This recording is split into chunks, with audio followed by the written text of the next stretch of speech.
बिस्मिल्लाहिर्रहमानिर्रहीम, अस्सलाम वालेकुम। कैसे हैं व्यूअर्स? उम्मीद करता हूँ बिल्कुल खैरियत से होंगे। मैं मोहम्मद वकास और आपको खुशामदीद करता हूँ अपने यूट्यूब चैनल पर। अगर आप लोग फेसबुक पर देख रहे हैं तो फॉलो लाजमी कर लें ताकि प्लांट से रिलेटेड जितनी भी वीडियोज़ आ रही होती हैं वो आपको पर वक्त मिलती रहें। आज बात करते हैं कि फ्रूटिंग के टाइम हम अपने जो ग्रेप्स हैं इनमें गोबर का खाद का इस्तेमाल कर सकते हैं या नहीं। ये देखें, हमारे ये जो ग्रेप्स हैं ये बिल्कुल फ्रूटिंग के ऊपर आ चुके हैं। इनका जो बंचेस का साइज़ है माशाल्लाह वो भी काफ़ी ये हेल्दी है।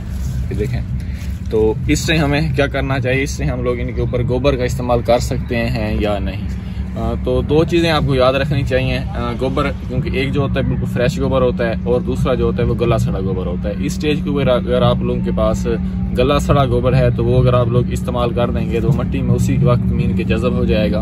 आपके जो पौधे की जो मट्टी है उसकी ऐसी हालत कर देगा, मीन के अच्छा कर देगा। जो खादों का इस्तेमाल है वो भी आपका जो पौधा है वो ले रहा होगा। मीन के वक्ती तौर पर जिस टाइम आप गला सड़ा गोबर अपने पौधे को देंगे वो उसको यूटिलाइज कर लेगा। अगर आप लोग ऐसा नहीं करते, मीन के ऐसा गोबर इस्तेमाल करते हैं जो बिल्कुल फ्रेश गोबर है, गला सड़ा नहीं है, तो फिर उसको काफ़ी ज़्यादा टाइम लग रहा है। मीन कम से कम 4 से 5 मंथ लगने हैं उसको डिकम्पोज होने में। उसके बाद आपका जो पौधा है वो उसको ले पाएगा। लेकिन इस टाइम अगर आप लोग फ्रेश गोबर का इस्तेमाल करते हैं तो एक जो नुकसान होगा वो आपके जो पौधा है उसमें दीमक का अटैक आ सकता है, फंगस का अटैक आ सकता है, उसको बनने सकने के लिए काफ़ी वक्त।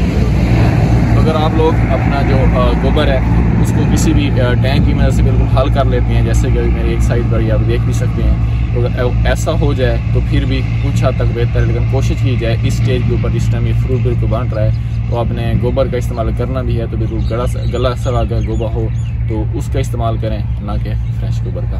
शुक्रिया।